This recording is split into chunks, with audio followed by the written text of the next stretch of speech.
जय श्री राधे। पूज्य श्री सद्गुरुदेव भगवान के चरणों में प्रणाम। आज पूज्य श्री सेठ जी महाराज कहते हैं कि भगवत प्राप्ति का सबसे बढ़कर साधन यही है कि भगवत प्राप्ति कैसे हो, यह जिज्ञासा, यह इच्छा जागृत रहनी चाहिए। भगवान कैसे मिलें, यह तीव्र इच्छा हर समय जागृत रहनी चाहिए। भगवान की प्राप्ति का उपाय इस तीव्र इच्छा में अपने आप मिल जाएगा। बिना भगवान के मिले काम नहीं चलता, कहीं भी शांति नहीं मिलती। इसलिए भगवान की आवश्यकता है। भगवान के बिना दूसरी चीज से काम नहीं चलता।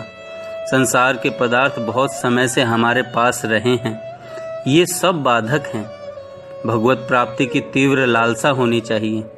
असली लगन इस प्रकार की होनी चाहिए कि लगन लगन सब कोई कहे, लगन कहावे सोए, नारायण जा लगन में तन मन दीजे खोए। जब यह बात समझ में आ जाती है कि भगवान के समान कोई चीज नहीं है, तब उनको पाने की तीव्र लालसा जागृत हो उठती है। रुपए तीव्र इच्छा होने पर भी नहीं मिलते, क्योंकि रुपए जड़ वस्तु है। आप में तो उनको पाने की इच्छा है, परंतु रुपयों में आपको पाने की इच्छा नहीं है। भगवान कहते हैं भगवत गीता जी में कि अनन्य चेता सततम यो माम नित्य स्मृति नित्यशः तस्या अहम सुलभ पार्थ नित्य युक्तस्य योगिनः। हे अर्जुन, जो पुरुष मुझ में अनन्य चित्त होकर सदा ही निरंतर मुझ पुरुषोत्तम भगवान को स्मरण करता है, उस नित्य निरंतर मुझ में युक्त हुए योगी के लिए मैं सुलभ हूँ, अर्थात उसे सहज ही प्राप्त हो जाता हूँ। बिना तार टूटे नित्य निरंतर भजन करने वाले को भगवान सुलभ हैं, विलंब का काम नहीं। भीतर की लालसा से ही ऐसी स्मृति होती है। रुचि तीव्र होनी चाहिए, रुचि से लालसा, उससे लगन, और लगन से भगवत प्राप्ति हो जाती है। कोई भी मिले उससे पूछें कि भगवान कैसे मिले। जब तक न मिले तब तक यह लालसा उत्तरोत्तर बढ़ती ही जाए। एक भक्त थे, उनका यही हाल था। हर बादल को देखकर चातक की तरह पुकारना, कैसे मिलें प्रभु, कैसे मिलें, यह लगन लगी रहती थी। एक साधु ने कहा, भगवान से मिलना हो तो ग्रीष्म काल में, गर्मी के मौसम में पंचाग्नि तपो। उसने शुरू कर दिया। दूसरा साधु मिला, उससे फिर प्रश्न किया, भगवान कैसे मिले। उन साधु ने कहा, उपवास करो, व्रत रखो। वह उपवास भी करने लगा। एक तीसरे साधु ने कहा, नाम जप किया करो। वह यह काम भी करने लगा। चौथे ने कहा, जप के बाद ध्यान भी करना चाहिए। वह बोला, ध्यान नहीं होता। तब साधु ने कहा, प्राणायाम से ध्यान होता है। उसने प्राणायाम भी शुरू कर दिया। एक और सज्जन मिले, उन्होंने कहा, इतना सब करते हो, भगवान नहीं मिलेंगे तो क्या करोगे। वह बोला, जीवन भर खोजता रहूंगा। वह बोला, जीवन भर खोजता रहूंगा, कहीं न कहीं और कभी न कभी तो अवश्य मिलेंगे। बस उसी सज्जन में से भगवान प्रकट हो गए।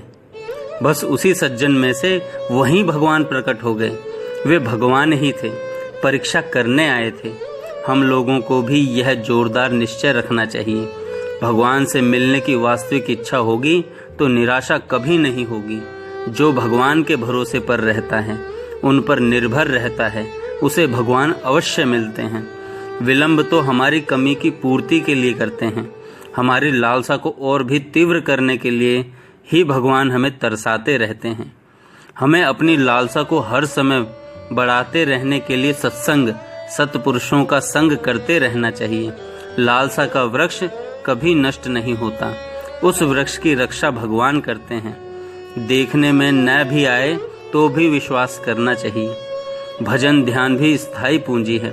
भगवान कहते हैं, न में भक्त प्रणश्यति योग क्षेम वाम में हम। जब भगवान रक्षा करते हैं तब किसकी सामर्थ्य है जो उनके भक्त की पूंजी का नाश कर सके। भगवान की ओर देखकर यह विश्वास करें कि वे अवश्य मिलेंगे। भरत की तरह निश्चय रखें, प्रभु आपकी ओर देखकर मुझे विश्वास होता है कि आप मुझसे अवश्य मिलेंगे। जन अवगुण प्रभु मान न काऊ, दीन बंधु अति मृदुल स्वभाव। भगवान अगर विलंब करते हैं तो हमारे हित के लिए ही करते हैं। हमें घबराना नहीं चाहिए, लालसा बढ़ाते ही रहना चाहिए। सफलता कैसे मिले? भगवान की और महापुरुषों की कृपा से सफलता मिलती है। वह कृपा कैसे प्राप्त हो? वह तो प्राप्त ही है, हम लोग जानते नहीं। इसी भूल को हटाना है, यही करना है।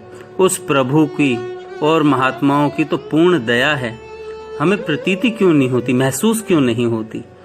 हम उस दया को मानते नहीं, इसलिए प्रतीति नहीं होती। हम प्रभु की शरण हो जाएं तो हम पर वह दया चमक उठती है। जैसे शीशे की धूल हटा दी जाए तो सूर्य का प्रकाश उस पर चमकने लग जाता है। मानने से भी दया प्रतीत होने लगती है। एकांत में बैठकर गदगद भाव से भगवान से प्रार्थना करनी चाहिए, दिल खोल कर रोना चाहिए। ऐसा न बने तो वचन मात्र से ही प्रार्थना करो, हे नाथ, हे गोविंद, हे वासुदेव, हे हरि, त्राहि माम। बिना भाव के भी प्रार्थना करने से आगे जाकर भाव बनने लगेगा। हमारी अज्ञता, संशय, सारे दोष प्रार्थना से हट जाएंगे। श्रद्धा की आवश्यकता है, श्रद्धा भी प्रार्थना से मिल जाती है। जब तक तीव्र इच्छा न हो तब तक सत्संग करते ही रहो। सत्संग न मिले तो सत्पुरुषों के वचनों का मनन विचार करना चाहिए। सत्संग की लालसा होगी तो महापुरुष संसार में हैं ही, भगवान उन्हें भिजवा देंगे या स्वयं महापुरुष बनकर आ जाएंगे। बस लालसा होनी चाहिए। भगवान से जो मिलना चाहता है उसे भगवान ना मिले, यह युक्ति विरुद्ध बात है। हमारे में चाह होने से भगवान में चाह उत्पन्न होती है, और उनकी चाह को कौन रोक सकता है? इसमें विद्या, बुद्धि, धन किसी चीज की आवश्यकता नहीं है, केवल चाह की आवश्यकता है। भगवान हमारे हित के लिए ही विलंब करते हैं। अधिक उत्कट इच्छा होने पर मिलने में अधिक आनंद होता है।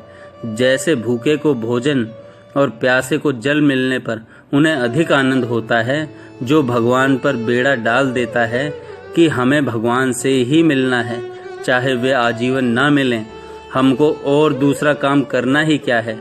उनकी जब इच्छा हो तब मिलें, हमें तो बस भजन ध्यान करते ही रहना है। एक साधु की बात है, नारद जी के हाथ भगवान को संदेश भेजा। एक साधु की बात है, पूज्य श्री नारद जी के हाथ भगवान को संदेश भेजा। पूछा, मुझे भगवान कब मिलेंगे? भगवान ने कहा, वह जैसा भजन ध्यान करता है वैसा करते रहने पर उस पीपल के पेड़ के जितने पत्ते हैं उतने वर्षों तक करने पर मिलेंगे। नारद जी ने जाकर उससे कह दिया। वह साधु इस बात को सुनकर गदगद हो गया। मुझको, मेरे जैसे को भगवान मिलेंगे मिलेंगे मिलेंगे मिलेंगे कहते कहते नाचने लगा। बस उसी क्षण भगवान वहां प्रकट हो गए। नारद जी बोले, भगवान आप आ गए? भगवान बोले, इसका हाल तो देखो। इस प्रकार की बात सुनकर भी निराश नहीं हुआ, उल्टा प्रेम में मग्न हो गया। शर्त छूट गई, चाहे जब मिलेंगे तो सही। बस आनंद के मारे विभोर हो गया। अब मैं कैसे देर करता इसके लिए।